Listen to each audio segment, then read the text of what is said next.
저 황선우라고 합니다. 현재 전 26살이고 아직 대학 졸업도 하지 않은 학생인데요. 이 자리에서 이렇게 이야기할 수 있어서 정말 영광스럽게 생각하고 또 하나님께 정말 감사드리고 또 우리 복음인 교회 최승용 목사님 그리고 김현진 간사님 또 우리 김성훈 기자님 다 이렇게 올라올 수 있게 해주셔서 진심으로 감사드립니다. 제가 오늘 그 주제로 한 게 기독교 보수주의 학생운동이라고 했는데, 이 학생운동이라고 하면 우리가 보통 어떤 좌파 진영에서 많이 했고 그렇게 해왔는데, 제가 기독교 보수주의자로서 학생운동을 어떻게 또 봐야 하는지, 또 제가 트루스 포럼이라는 이런 단체에서 활동을 2년 정도 했거든요. 여기가 뭐 일종의 학생운동을 기독교 보수주의 그런 가치를 기반으로 그런 학생운동을 하는 단체다 보니까 기독교 보수주의자로서 학생운동을 어떻게 해야 하는지 그런 거에 대해서 또 이야기를 할 수 있으면 참 좋겠다는 생각으로 이렇게 강의를 준비했습니다. 또 제가 뭐 대단한 지식을 뭐 알려줄 수는 없을지도 모르겠지만 저의 이야기를 또 들어주시면 또 감사하겠습니다. 이 사진은 제가 트루스 포럼 활동을 하면서 이 대학가 이런 게시판에 제가 대자보 붙인 그런 사진인데요. 저 같은 경우는 저 이야기를 먼저 조금만 들려드리면 처음에 대학을 수학 전공으로 입학을 했습니다. 그래서 뭐 크게 뜻은 없이 그냥 수학 좋아하고 그냥 그렇게 전공을 해서 그냥 적당히 취업을 하고 그렇게 할 생각이었는데, 제가 1학년 때 이런 봉사 시간을 저희 학교는 채워야 되거든요. 졸업을 하려면 30시간을 채워야 되는데 그 30시간을 어떻게 하면 채울 수 있을까 해서 교육봉사를 처음에 했습니다. 보통 뭐 수학과, 뭐 영문과, 뭐 국어국문학과 이런 거 전공하는 사람들은 교육봉사를 할 기회가 또 많이 있거든요. 그래서 했는데 또 저는 그냥 봉사 시간 채우려고 했는데 뭐 여러 교육봉사 그런 단체들 중에서 북한인권시민연합이라는 단체에서 탈북자 청소년들 교육봉사라는 그런 걸 모집 중이어서 그냥 아무 생각 없이 그냥 했고, 거기서 제가 그런 탈북자 친구들하고 친해지고 그러면서 제가 북한인권 문제에 또 관심을 가지고 그러면서 제가 생각을 했던 것이 이 북한 문제에 대해서 내가 너무 무관심했다. 그리고 이것을 내가 또 크리스천의 입장에서 봤을 때 북한은 정말 신앙의 자유가 없고 또 대한민국은 신앙의 자유가 있고 또 그런 차이를 또 받고 또 단순히 북한 인권의 이런 단순한 문제가 아니더라고요. 이 대한민국에서 소위 정치인들 중에 뭐 친북적인 성향을 가진 정치인들이 또 많이 있고 또 북한 인권 문제라는 것을 의도적으로 감춘 그런 정치인들이 또 많이 있고 그런 세력들이 또 많이 있다는 것을 보고 또 이런 신앙의 자유 이런 문제까지 또 북한의 지하교회 이런 문제까지 다 보면서 또 크리스천의 입장에서 이것은 대한민국의 또 역사를 또 봤을 때 대한민국은 정말 기독교 원리로 건국이 됐고 또 북한은 기독교를 탄압하고 있고, 그래서 대한민국과 북한의 전쟁은 일종의 단순히 뭐 남과 북의 문제가 아니라 정말 기독교와 반기독교의 문제구나. 또 이것이 그래서 크리스천의 입장에 봤을 때 영적 전쟁이 되겠구나 라고 생각이 들었고요. 그럼 제가 북한 인권 문제를 위해서 제가 이제는 관심을 가지게 되었으니까 그럼 내가 이것을 위해 어떤 일을 할 수 있을까 라고 했을 때 일단은 제가 그냥 글 쓰는 것을 그렇게까지 좋아하지는 않았는데 그냥 어쩌다 보니까 북한 인권으로 활동을 해야겠다 해서 또 트루스 포럼이라는 단체를 또 들어가고 또 여기 김성훈 기자님이 계시는 그 청년 한국이라는 단체에 들어가서 이런 글쓰기 모임 또 독서 모임 이런 거를 또 많이 가지고 그러다가 트루스 포럼에서 이렇게 대자보 붙이는 활동을 또 많이 하다 보니까 이렇게 대자보를 또 이렇게 많이 쓰게 됐습니다. 대한민국 역사에 대해서 또 저는 많이 알려야겠다는 생각이 들더라고요. 그래서 뭐 예를 들어서 뭐 4월 3일이면 뭐 제주 4.3에 대해서 대자보를 쓰고 뭐 8월 15일이면 건국절에 대해서 대자보를 쓰고 뭐 9월 9일이면 또 뭐 북한은 9월 9일을 건국절이라고 말하지만 건국절이 아니거든요. 그건 그냥 스탈린이 그냥 김일성 가지고 논 그런 거기 때문에 뭐 그런 거에 대해서 그냥 하나하나씩 제가 정리를 해나가면서 이렇게 대자보를 썼고요. 근데 이 대자보를 제가 계속 쓰다가 이것 중에 하나가 이렇게 뭐 언론사의 칼럼으로 실리게 되고 또 그렇게 하면서 제가 이제 공식적으로 이제 글 쓰는 일을 시작을 하게 됐고요. 원래 대자보만 쓰다가 그리고 공식적으로 쓰다가 이젠 언론사 뭐 뉴데일리 뭐 펜앤드마이크 뭐 기독일보 뭐 이런 곳에서 글 쓰는 일을 하면서 계속 쓰다 보니까 그것 중에 하나가 또 책에 실리게 되고 그러면서 이제 또 어쩌다 보니까 작가가 돼가지고 뭐 지금은 어쨌거나 제가 작가로 등록돼 있는 사람이고 작년에 25살에 처음으로 작가로 등록이 됐습니다. 네, 네, 그래 뭐 정말 뜻하지도 않게 정말 수학과로 입학을 해서 그렇게 작가가 됐는 뭐 저는 전업 작가가 될 생각은 아직은 없습니다. 근데 뭐 그게 꿈은 아니지만 어쨌거나 이렇게 활동을 할 수 있고 또 이렇게 강의를 할 수 있는 것까지 온 것 자체가 또 그런 활동들이 있었기 때문이라고 생각해서 정말 감사하게 생각을 하고 있습니다. 네, 그래서 제 저서인데요. 처음으로 제가 그 책 집필을 했던 그 386 아웃이라는 책인데 제목은 조금 유치할 수 있겠지만 이 저자는 네, 저자가 저 포함해서 한 23명 정도 됐습니다. 근데 이 저자들 중에 아실 만한 분이 심재철 의원, 그리고 미래한국당에 이번에 넣었다가 이렇게 안 된 그런 우원재 씨라고 또 계시고, 박정자 교수님, 상명대 교수이신 뭐 그런 분들도 계시고, 또 이번에 그 4.15 총선 때 막말 논란으로 이렇게 갔던, 차명진 의원 말고 그 김대호 후보라고 계십니다. 그분도 같이 썼고요. 이 책을 타임라인 출판사라는 곳에서 이렇게 제안을 주셔서 같이 글을 넣자 해서 했고요. 자, 이 처음 책을 제가 쓰면서 사실 정말 의미가 있었던 거는 386, 그냥 386 세대, 586 세대에 대해서 반대를 한다고 해서 꼭 우파인 건 아니거든요. 이 책 같이 썼던 분들 중에 좌파인 분들도 있어요. 그러니까 문재인을 반대하는 좌파인 거죠. 뭐 그런 분들이 계신데, 그렇게 해서 정말 다양한 색깔의 그런 분들을 제가 많이 뵙고, 오히려 그렇게 하면서 제가 이제 나는 그러면 어떤 가치관을 가져야 하는가, 나는 크리스천으로서 어떤 것을 가져야 하는가를 제가 좀 더 잘 정립을 할 수가 있었던 것 같고요. 그래서 결론적으로 저는 그래서 정말 뭐 같이 썼던 분들 중에 보수주의자도 있고, 뭐 자유주의자도 있고, 뭐 이런 문재인을 반대하는 그런 대한민국의 그런 정통성을 인정하는 좌파들도 계시고, 그렇지만 나는 기독교 보수주의를 지향해야 한다라는 것을 오히려 배울 수가 있었던 것 같습니다. 이런 다양한 분들을 보면서. 그 다음 책은 이 상처가 또 다른 씨앗이 되기까지라는 책인데, 이거는 천안함 생존자 전준영 씨라는 분 인터뷰를 실은 책입니다. 이건 무료로 배포가 되어 있고요. 이 다음 책이 이번에 제가 출간을 한 나는 기독교 보수주의자입니다라는 책이고요.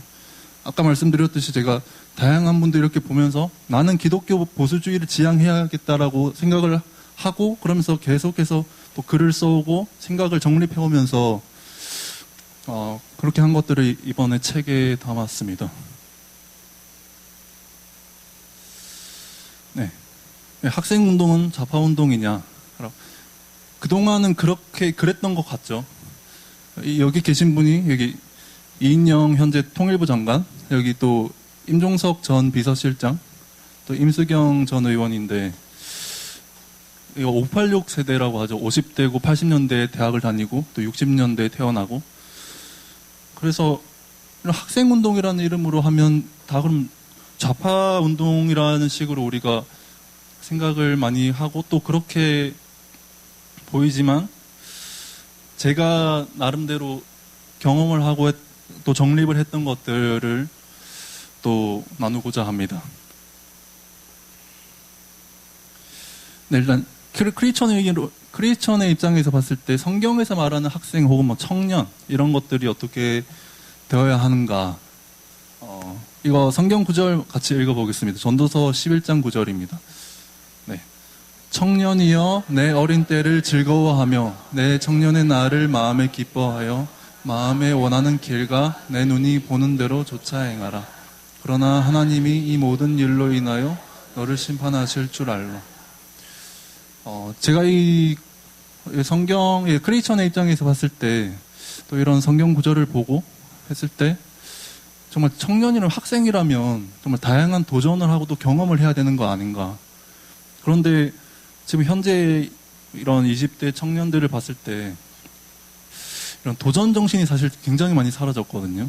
뭐 헬조선이다 뭐다 하면서 자꾸 남 탓하기 좋아하고, 또 그것을 사실 이런 뭐 좌파 세력들이 사실 부추기고 있는 면도 있고, 또 그렇게 하면서도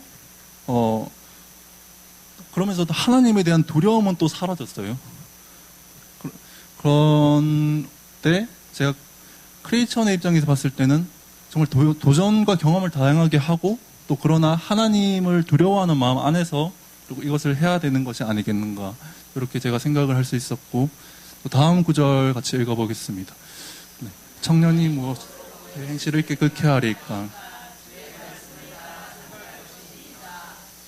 네, 그래서 결국 이게 꼭 청년으로서 뭐 사실 그냥 당연한 이야기를 하는 거지만, 하나님 말씀 앞에서 겸손하고 또 배움의 자세를 가져야 하는 것 아니겠는가, 그렇게 또 정립을 했습니다.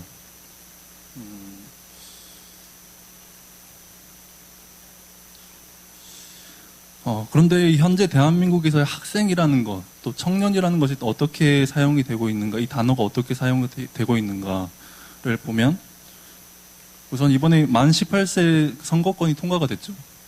근데 이재정 현재 경기도 교육감께서 이런 만 16세로 낮춰야 한다라고 이런 식으로 말을 하고, 또 조희연 서울시 교육감이 교사라는 단어를 쌤으로 이렇게 법률화시키겠다라고 하는, 물론 이것은 사람들이 하도 반발을 해서 철회가 됐고, 뭐 만 16세 이거는 뭐 아직 뭐 되진 않았죠. 뭐 그런데 이런 것들을 봤을 때 이 학생이라는 것이 굉장히 권리를 계속해서 얻으려고 해야 되는 거고, 또 그런 식으로만 이 대한민국에서 이 학생이라는 단어가 사용되고 있는 것이 아닌가, 그렇게 생각을 또 했습니다.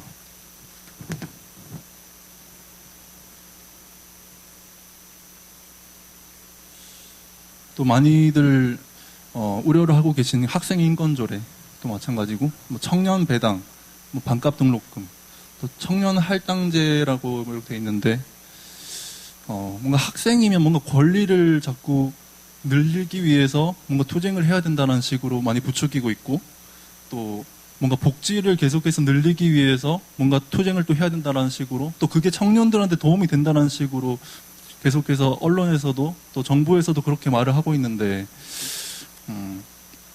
제가 기독교 보수주의자로서 봤을 때는 또 그것이 아니라는 또 생각을 했고, 또 청년 할당제라는 것은 청년을 그러니까 약자로 본다는 거거든요. 청년이면 제가 아까 말씀드렸듯이 도전을 하고 경험을 하고 이렇게 또 배우고 그렇게 해야 되는데, 어떤 할당제를 해서, 그러니까 마치 뭐 청년을 약자화시키고, 근데 그것이 꼭 좌파들만 하고 있는 게 아니라 소위 우파 정당이라고 하는 곳에서도, 과거 뭐 자유한국당에서도 청년 최고위원이라는 게 있었죠. 전 개인적으로 그 청년 최고위원 그 제도를 봤을 때 그냥 청년 최고위원을 없애고 그냥 최고위원을 한 명 더 뽑으면 되는 거 아닌가. 왜 청년 앞에 붙이는가. 그래서 또 비슷한 예로 여성 할당제가 여성 인권을 절대로 높여주는 게 아닙니다. 근데 그것과 비슷하게 청년 할당제가 청년들을 절대 도와주는 게 아니거든요.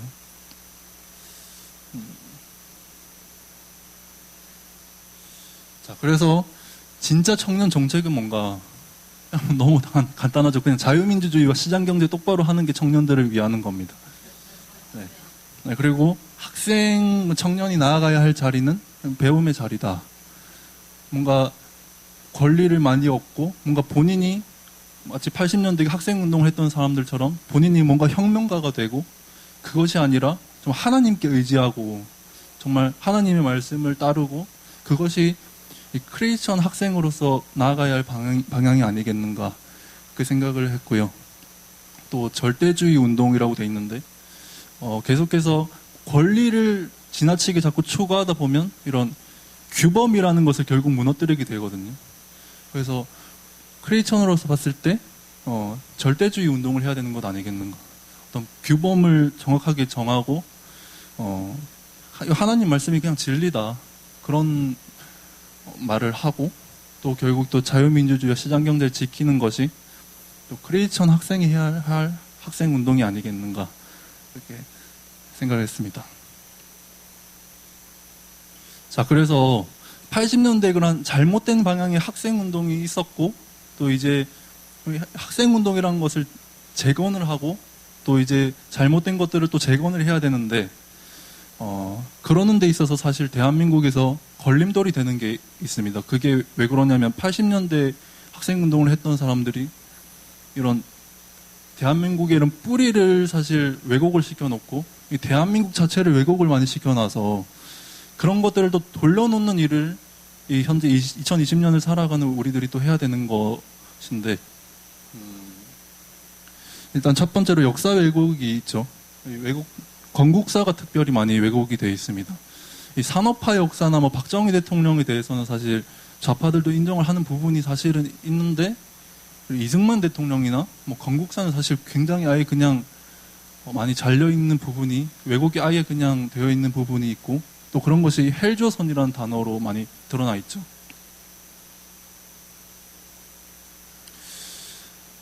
그리고 기독교 세계관이 좀 널리 퍼져 있지 못합니다. 그래서 크리스천이라고 하는 사람들조차도 이런 비진리에 대한 무분별을 하고 또 그런 것들이 뭐 자유주의 신학의 영향도 있을 테고 또 아니면 교회들이 제대로 목소리를 내지 않고 제대로 뭔가 교회 안에서 제대로 된 세계관을 배우지 못한 그런 책임이 있을 텐데요. 거기에 대해서 우리가 회개를 또 하고 또 새롭게 또 나아가야 하는 것이 아니겠는가 또 그렇게 생각을 했습니다. 자, 그래서 이런 대한민국의 뿌리 재건의 필요성을 인식을 했습니다. 결국에 1번과 2번이 대한민국의 뿌리를 왜곡시키는 거기 때문에 대한민국이 또 하나님의 정말 기적으로 세워진 기독교 원리로 세워진 나라인데 그런 것들이 계속해서 잘려나가고 그래서 기독교 보수주의자로서 해야 할 학생운동은 결국 뿌리를 재건하는 일을 반드시 해야 한다. 네, 그렇게 볼 수 있겠습니다.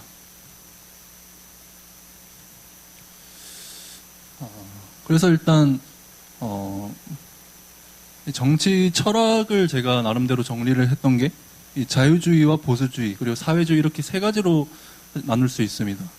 그 중에서 일단 대한민국에서 현재 자유주의와 보수주의는 우파 진영이 일단 있고 사회주의는 뭐 좌파 진영이 있죠. 그럼 기독교인은 왜 보수주의자가 되어야 하는가?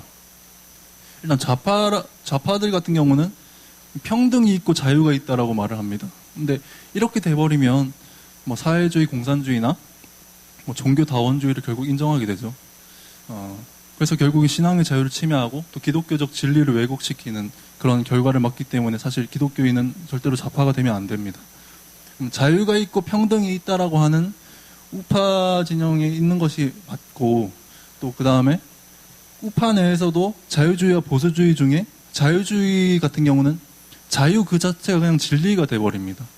근데 이렇게 돼버리면 이건 역시 뭐 동성애라든지 뭐 낙태 이런 것들에 대해서 분별이 모호해지고 또 자유통일에 대해서도 그냥 연방제 통일을 반대하는 것을 넘어서서 우리가 자유통일을 이뤄야 되는데 그냥 자유주의 정도의 생각이 있으면 그냥 영원히 남남 상태에 있으면 되는 것 아닌가 그렇게 말을 해버릴 수 있는 거기 때문에 기독교인은 보수주의자가 되어야 합니다. 그래서 진리가 있고 자유가 있는 거죠. 진리가 너희를 자유케 하는 거기 때문에 자유보다도 진리 대신 예수님을 추구하는 게 맞죠. 자, 그래서 대한민국의 뿌리 재건을 하는 데 있어서 저는 이 두 인물을 일단 저는 봤습니다. 일단 이승만 대통령하고 또 김준곤 목사님인데, 김준곤 목사님은 그 CCC라는 그 한국 대학생 선교회 그 단체를 만드신 분이죠. CCC는 처음에 국제 CCC가 먼저 있었고, 빌 브라이트 박사라는 분이 창립을 하셨고, 한국 CCC는 세계에서 두 번째로 만들어진 겁니다. 제가 학생의 입장에서 봤을 때 김준곤 목사님의 이야기를 무조건 내가 남겨놔야겠다라고 생각이 들더라고요. 아까 말씀드렸듯이 학생운동이라는 것이 좌파 진영에서 많이 있었다라고 많이들 생각을 하는데, 사실 대학가에서 정말 기독교 세계관으로 운동을 하셨던 분이 김준곤 목사님이 계셨더라고요. 정말 그 한국 대학생 선교회 그 활동을 하면서 그래서 제가 이번에 제 책에도 김준곤 목사님 이야기가 14페이지 정도 썼는데, 대한민국 역사에 정말 빼놓을 수 없는 인물들, 그런 목사님들이 또 많이 계시잖아요. 근데 그런 분들이 대한민국을 어떻게 바라보셨는지, 그런 거에 대해서 우리가 또 책을 쓰고 또 많이 알릴 필요가 있습니다. 우리가 단순히 그냥 훌륭한 분이다 이 정도로만 사실 알고 있는 경우가 많아서 그런 것들에 대해서 우리가 더욱더 알릴 필요도 있고, 온누리교회 하용조 목사님, 또 한경직 목사님, 이런 분들도 정말 대한민국을 정말 사랑하시고 그랬는데, 그런 거에 대해서는 사실 많이 퍼져 있지 않거든요. 그래서 그런 것들을 우리가 더욱더 알릴 필요가 있고, 또 저는 학생의 입장에서 봤을 때는 김준곤 목사님의 이야기를 저는 이렇게 책을 또 썼습니다. 제가 특별히 이 CCC의 김준곤 목사님에 대해서 또 더 관심을 가지게 된 그런 계기가, 작년에 한기총에서 문재인 대통령 그 하야 성명을 발표를 했을 때, 그때 CCC가 한기총에 탈퇴서를 제출을 하더라고요. 그래서 전 좀 너무 어이가 없어가지고, 근데 기사에 보면 이 CCC 관계자가 한 말입니다. 한기총이 특정 정치적 입장에 편향돼 있다 보니 한국 교회로부터 외면을 당하고 있다. 이런 식으로 말을 하고, 그러면 CCC가 보기에 한기총이 특정 정치적 입장에 편향돼 있으면, 그러면 어떤 방향으로 해야 하는 건가? 그럼 CCC 관계자는 그러면 어떤 입장인가? 했을 때 굉장히 사실 좀 당황스러웠죠. 저는 일단 그 김준곤 목사님의 이야기에 대해서는 원래부터 관심이 많이 있었기 때문에 이 한기총이 탈퇴를 하기 전부터 사실 김준곤 목사님 책을 많이 읽고 있었습니다. 이 사진은 그 김준곤 목사님께서 그 1981년에 그 쓰신 책이고, 이 책 사진은 그 제가 저희 학교 도서관에서 찾은 그 책입니다. 굉장히 오래돼서 찾기가 좀 힘든데 이렇게 찾아서 읽었는데, 거기에 국회조찬 기도회라는 목차에 가면 이런 글이 있습니다. 프로그램 가운데 1948년 5월 31일, 그러니까 재헌국회 때 이승만 당시 임시의장이 대한민국이 탄생한 것은 사람의 힘으로 된 것이 아니고, 또 그렇게 기도로 시작했던 것, 그리고 또 이윤영 의원, 목사님이시기도 한 이윤영 의원이 이렇게 말씀하신 기도했던 것들, 또 이런 것들을 보고 굉장히 진한 신앙적인 것이어서 뜨거운 것이 가슴을 메웠다, 이런 글이 있더라고요.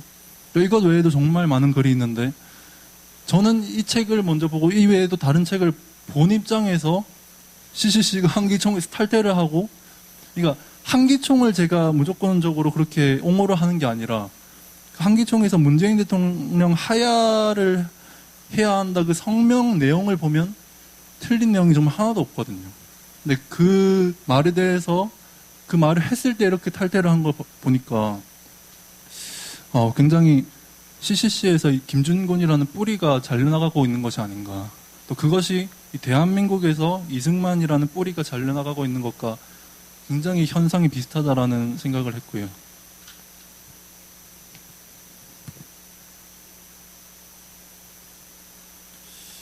네, 그래서 일단 이승만 대통령에 대해서 그냥 간략히 보면, 전 이승만 대통령이 저서 세 권을 이렇게 볼 수 있을 것 같아요.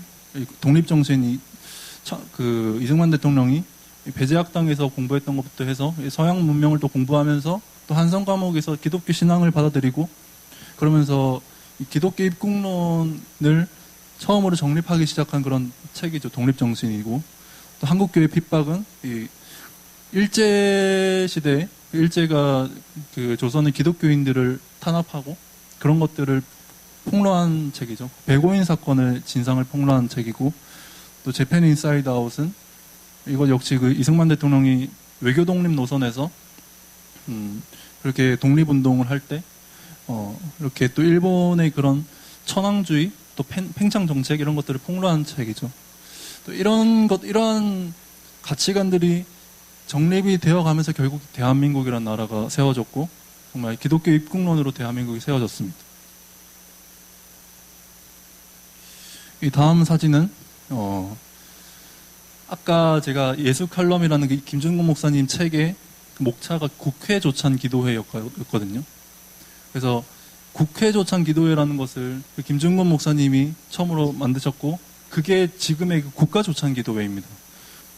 국회 조찬 기도회는 1965년에 만들어졌고 이 국가 조찬 기도회라는 이름으로는 1966년에 그렇게 처음으로 바뀌었고 이건 제1회 국가 조찬 기도회 사진입니다. 여기 계신 분이 김준곤 목사님, 또 박정희 대통령 있고 또 김준곤 목사님 있고 여기 김종필 총리 있습니다. 그리고 1974년에 있었던 엑스플로 74라는 그런 정말 어마어마한 집회였죠. 5박 6일간 저기 여의도 광장에서 정말 먹고 자고 하면서 했던 전도 집회였는데 거기서 김준곤 목사님이 하신 기도문이 이 젊은이들이 예수의 꿈을 꾸고 인류 구원의 환상을 보며 한 손에는 복음을 다른 한 손에는 사랑을 들고 지구촌 구석구석을 누비는 거룩한 민족이 되게 하옵소서 이런 기도를 했던 것을 국민일보 기사가 이렇게 담아주셨는데요. 결국 이 기도문이 그 현재 찬양 그리스도의 계절이라는 찬양의 가사가 되었죠. 그리고 이거는 그 2008년에 그 주의 길을 예비하라라는 집회에서 김준곤 목사님이 설교하실 때 이 국가보안법이 폐지되면 한국교회는 무너진다는 그런 메시지를 선포했던 그런 설교입니다. 그 유튜브에 가면 이제는 쉽게 볼 수 있습니다. 계속해서 이런 것들이 퍼져 있지 않다가 지금에서야 이런 것들이 또 하나하나씩 드러나기 시작하더라고요. 2008년에 김준곤 목사님 이런 말씀을 하시게 된 그런 계기가 그런 노무현 정부까지 이런 좌파들이 그런 대한민국에 이런 작용화시키고 또 계속해서 이런 친북적인 정책을 계속 펼쳐지고 또 2008년에 그런 광우병 사태가 또 일어나면서 거기에 대한 위기의식을 느끼면서 이런 설교를 하셨다라는 것을 그 설교 전체를 보면 다 아실 수 있습니다.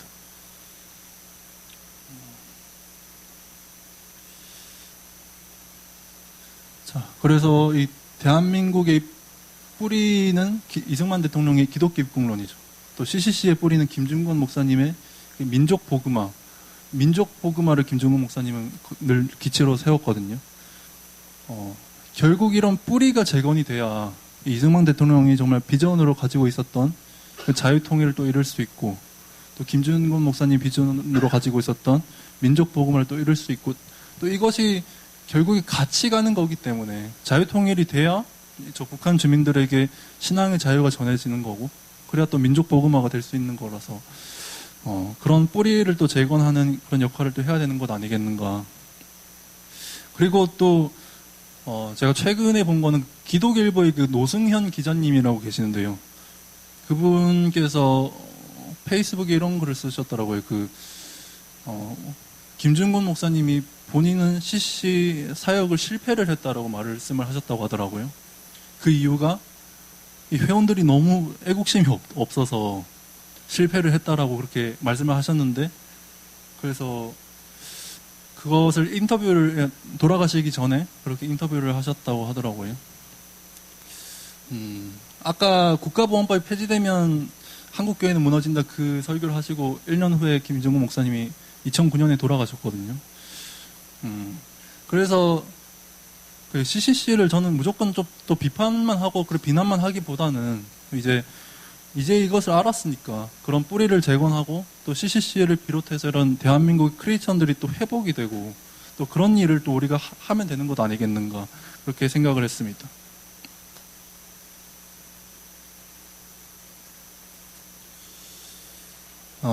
또 뿌리를 재건하는 데 있어서 그런 거짓들을 또 바로잡아야 되고 또 소위 민주라고 하는 것에 정말 뿌리를 또 바로잡을 필요가 있다라고 또 생각이 들었는데요. 저는 그 민주당의 역사에 대해서도 우리가 공부를 좀 해볼 필요가 있지 않겠는가 또 생각을 했거든요. 여기 계신 분이 그 인천 김성수 의원이라고 그 민주당의 뿌리라고 할 수 있습니다. 그 민주당, 민주당의 그 뿌리라고 할 수 있는 한국민주당, 그 줄여서 한민당이라고 부르는 그것을 창당하신 분이고, 그것의 후신인 민주국민당을 또 창당을 하셨죠. 또 대한민국이 이렇게 건국이 될 때 농지개혁이 있었는데, 그것의 또 주역이신데, 또 나중에 자세히 또 말씀을 드리겠습니다.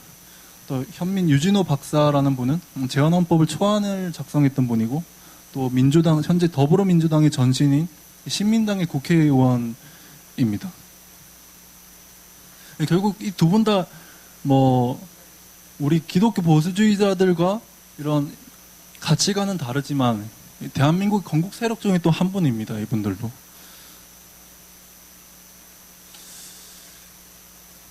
자, 그 농지개혁을 말을 할 때 신분제가 어떻게 폐지되었는가를 우리가 볼 필요가 있는데요. 신분제도가 형식적으로 폐지가 된 것은 1894년 갑오개혁 때였죠. 근데 형식적으로 폐지가 된다고 해서 그것이 실질적으로 폐지가 되는 건 아닙니다. 왜냐하면 제도가 폐지가 되어도 일단 일할 땅을 양반 출신들이 다 가지고 있는 거기 때문에 결국 노비 출신들은 노예가 될 수밖에 없습니다. 그럼 그것을 해결을 하려면 결국 농지개혁을 해야 되는 거죠. 그래서 대한민국이 건국되고 제헌헌법이 또 제정됐을 때 제헌헌법 제86조에 이런 조항이 있었고 그것을 우리가 농지개혁 조항이라고 하죠. 이 제헌헌법 제86조를 기반으로 해서 농지개혁법이 또 만들어졌고 그래서 결과적으로 신분제가 실질적으로 또 폐지가 되고 그렇게 됐습니다. 이 농지개혁이 있을 때 당시에 이 김성수 의원과 유진호 박사가 나눴던 대화입니다. 유진호 박사는 아까 말씀드렸듯이 제헌헌법에 초안을 작성했던 분이고 아까 제헌헌법 제86조 농지개혁 조항을 또 만든 분이기도 하죠. 만들었던 것들에 참여했던 분이기도 하죠. 유진호 박사가 농지개혁만이 공산당을 막는 최량의 길이 아니겠냐. 그러니까 김성수 의원이 그것도 그렇겠다라고 하면서 결국에 이 민주당에 있었던 분들이 농지개혁을 찬성을 해주면서 농지개혁이 될 수 있었던 거거든요. 특히 김성수 의원은 양반 출신이었고 당시에 땅을 가장 많이 가지고 있었던 양반 출신인데도 이 북한의 저 공산주의를 막기 위해서는 농지개혁을 해야 된다. 그래서 그렇게 해서 결국 농지개혁이 될 수 있었고 대한민국이 건국될 수가 있었던 거죠. 또 그 농지개혁 덕분에 6.25 전쟁 때 이 북한에서 이렇게 내려와가지고 우리가 땅을 공산주의 방식으로 주겠다고 선동을 했을 때 우리는 이미 농지개혁이 다 됐다. 그렇게 됐기 때문에 농지개혁은 일종의 안보의 의미도 있었던 거죠. 유진호 박사가 했던 말이 그래서 결국엔 맞는 겁니다, 이게. 자, 그러면 유진호 박사에 대해서 또 우리가 알 필요가 있는데 이분이 그러면 우파냐? 그건 또 아닙니다. 독일 법학의 영향을 받은 이분 법학자고 그래서 독일 바이마르 헌법 모델로 대한민국 헌법이 이렇게 작성이 됐죠. 그리고 독일 문학의 영향을 받은 소설가이기도 하고 그래서 독일 사회주의의 영향을 받은 그런 좌익이었습니다, 이분은. 북한이나 소련 이런 공산주의하고는 다른 그런 좌익이었고 이분이 그런 사상을 또 가지고 있다 보니까 아까 재헌헌법 86조와 같은 그런 시장경제 농지개혁 그런 조항이 있을 수도 있었지만 재헌헌법 85조, 87조, 88조 이렇게 보면 뭐 국유로 한다, 뭐 무역은 국가의 통제하에 둔다, 또 이런 식으로 해서 이런 사회주의적인 조항이 있었습니다, 재헌헌법에. 근데 그래서 이런 것들을 봤을 때 유진호 박사는 좌익이었지만 결국엔 대한민국의 정통성을 인정하는 그런 좌익이었죠. 결국 이 조항은 그 4.4 5입 개헌 때 사라집니다.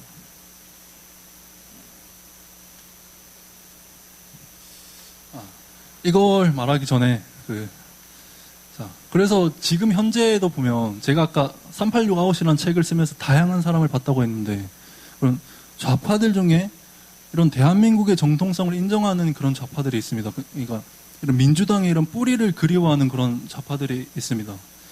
그런 분들이 보면 과거에 그 국민의당 안철수 대표가 있었던 국민의당에 좀 많이 있었고 그런 분들이 지금 미래통합당에 있습니다. 근데 저는 그런 분들에게 그런 분들이 어떻게 했으면 좋겠냐라고 하면 좀 우파 옆에 오지 말고 민주당에 들어가라. 민주당에 들어가서 민주당의 뿌리를 재건하고 그래서 민주당이 지금 반대한민국 정당에 있는데 친대한민국 정당으로 오게 해주라. 그렇게 해서 제 책에도 그렇게 썼는데 근데 그런 분들이 지금 아무튼 미래통합당에 다 있는데 좀 안타까운 마음입니다.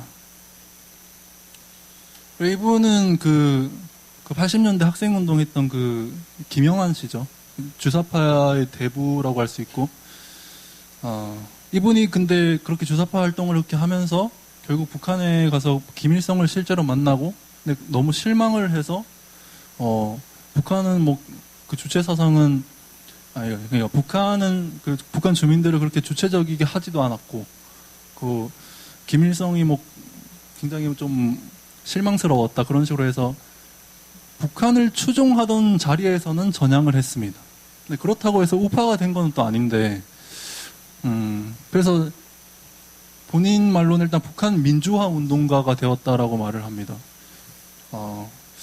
일단 어쨌거나 문재인 대통령이나 이런 현재 민주당하고는 또 입장이 다른 거긴 하죠. 소위 말하는 반문연대에는 포함이 되는 겁니다. 근데 우리가 민주화라는 것을 순서를 우리가 바로 정할 필요가 있지 않겠는가. 대한민국 역사만 봐도 또 전 세계의 나라 역사만 봐도 자유화가 되고 그 다음 산업화가 되고 그 다음 민주화가 되는 건데 북한의 자유도 없는 상태에서 이렇게 북한 민주화 운동을 하겠다 이렇게 말하는 것은 좀 순서를 좀 잘못 짚으신 것이 아닌가 그렇게 생각이 들었고요. 그래서 이 김영환 씨가 정말 북한 김일성이 그 진실을 보면서 거기서 전향을 했는데 정말 북한 주민들에게 정말 필요한 게 뭔가 정말 자유가 필요한데 그런 진실을 조금 더 깊이 들여다봤으면 하는 그런 마음이 있습니다.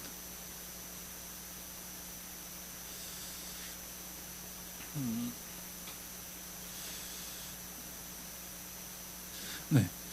그래서 결국엔 우리가 뿌리를 재건을 해서 뿌리를 재건해야 하는 이유가 결국엔 통일 한국을 막기 위한 것이라고 또 생각을 하는데요. 우리가 북한의 체제인 주체 사상이 단순히 공산주의하고는 또 다릅니다. 역사적으로 봤을 때 이 한반도가 조선에 있었고 거기서 한반도의 남쪽은 이 기독교가 또 들어오고 또 개화가 되면서 대한민국이 될 수가 있었는데 한반도의 북쪽은 조선에 그대로 있는 상태에서 소련의 공산주의가 들어와 버렸죠. 그래서 결국 그 두 개가 섞여서 주체 사상이 되어 있는 겁니다. 특히 조선의 유교 주자학 같은 경우는 이게 국가는 부모다라는 그 개념이 이론화되어 있는 철학인데요. 결국 이 철학이 있기 때문에 그 북한은 김일성을 어버이 수령이다라고 부르고 그러고 그래서 결국엔 세계 10대 종교로까지 그렇게 가 있죠. 그래서 이 자유통일을 가로막는 대한민국의 적폐는 이 공산주의와 조선의 잔재가 아니겠는가 현재 우리 대한민국을 봐도 정말 일본 싫어하고 또 중국 좋아하고 이런 사람들이 있잖아요. 좀 그게 조선의 잔재가 아직 해결되지 않은 게 아닌가 그렇게 생각을 하고요. 뭐 또 그런 의미에서 우리가 또 크리에이션에서 입장에서 봤을 때 중국에 대해서는 중국 공산당과 중국의 건전한 주민들을 또 분리하는 역할을 우리가 또 해야 되고, 일본에 대해서도 일본의 저 자유민주주의와 또 일본의 저 천황주의를 또 분리해서 또 보는 역할을 또 우리가 또 해야 되는 거 아니겠는가, 또 그런 생각도 해봅니다. 1945년 8월 15일에 해방이 있었고 3년간의 혼란기가 있었죠. 미군정기라는.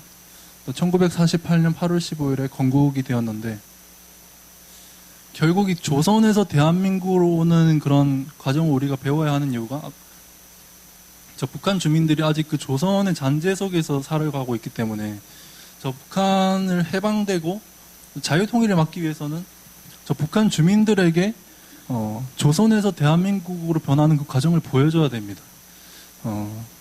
그런 의미에서 또 대한민국의 뿌리를 우리가 재건할 필요가 있는 거고, 근데 이 대한민국에서 지금 봤을 때 언어를 가지고 사실 소위 말장난을 하는 사람들이 사실 많이 있고, 그것이 또 언론에서 기사를 또 잘못 내면서 그렇게 된 부분도 있는데요. 그 양동환 교수님이라는 분이 그 대한민국 건국 전후사 바로 알기라는 책을 보시면 그 언어가 또 많이 잘못된 언어들을 그 정리해 놓으신 게 있는데요. 뭐 예를 들면 그거 아니라도 그 탈북자를 뭐 세터민이라고 부르고 뭐 그런 것들이 있잖아요. 뭐 그 또 다른 것이 해방 1945년 8월 15일에 했었던 건 해방이거든요.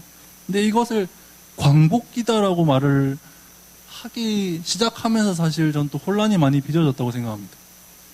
원래는 해방이었고, 그래서 그 원래 광복은 1948년 8월 15일이었다라고 기록이 되어 있습니다. 언어적으로만 봐도 해방은 뭐 노동해방, 민족해방 이런 것처럼 뭐 사회주의, 공산주의적인 의미까지도 포함을 하는 그런 스펙트럼이 좀 더 넓은데요. 근데 광복은 자유와 독립을 주는 그런 의미 한정이 돼 있죠. 그래서 1945년 8월 15일에 있었던 것은 해방이라고 보는 것이 맞고, 그리고 3년간의 이런 혼란기가 있으면서 이런 건국이자 독립이자 광복이 있었다라고 보는 것이 맞습니다. 정확하게 말씀을 드리면 그 대구매일신문이라는 것이 있는데, 그 1950년 그 6.25 전쟁 당시 6.25 전쟁이 한참 일어나고 있을 당시에 8월 15일에 원래는 그게 광복절 2주년인 거죠. 1950년 8월 15일이니까. 근데 그럼 2주년이라고 기사를 써야 되는데 당시 이게 전쟁 중이니까 그 8월 15일 광복절 2주년 기념식을 대구의 한 곳에서 이런 초라하게 진행이 된 거죠. 그래서 대구매일신문이라는 곳 한 곳에서만 이렇게 기사를 썼는데 거기서 광복절 5주년이라고 오보를 낸 거예요. 근데 이 언론 여기 하나가 이렇게 해버리니까 다른 언론들은 그것을 또 인용을 해서 다 그렇게 쓰고, 그래서 사람들은 결국엔 1945년을 광복절이라고 이렇게 생각을 가지게 되고, 결국 그게 1900 몇 년이었더라? 80년대쯤인가? 그때 교육부에서 결국엔 교과서에서 1945년을 그때 광복절이라고 이렇게 이름을 바꾸게 되었습니다. 원래는 해방이라고 불렸는데,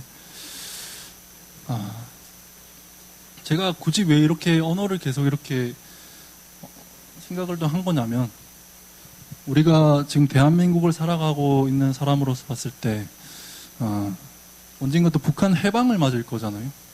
근데 그 해방이 끝이 아닙니다. 해방 이후에, 조선이 해방된 이후에 이런 혼란기가 있었던 것처럼 북한이 해방된 이후에도 엄청난 혼란기가 있을 겁니다.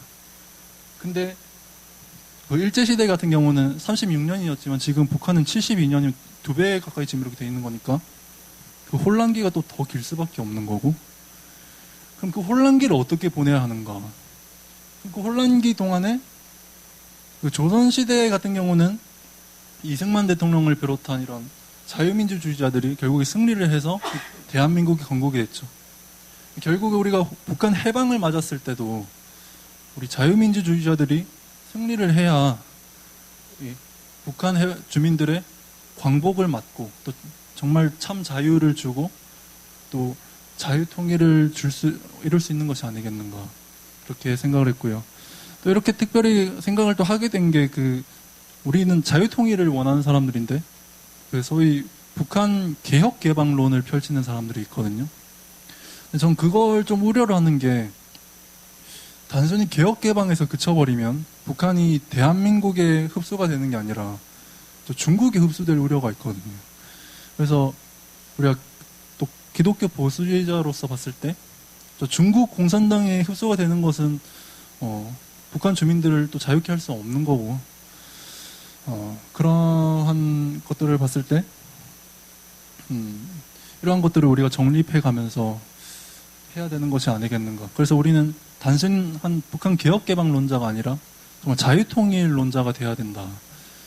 그리고 또 그 북한 해방 후에 있을 그 혼란기 동안에 조선이 대한민국에 올 때처럼 시장경제와 교육권을 보장을 해서 북한 주민들이 정말 대한민국 국민이 지금도 대한민국 국민이지만 정말 대한민국으로 우리가 정말로 초대를 하고 정말 자유민주주의를 맛보고 정말 대한민국 국민으로 아무튼 거듭날 수 있도록 우리가 그 혼란기를 잘 보내자라는 것을 우리가 또 정립을 할 필요가 있다라고 생각을 했습니다.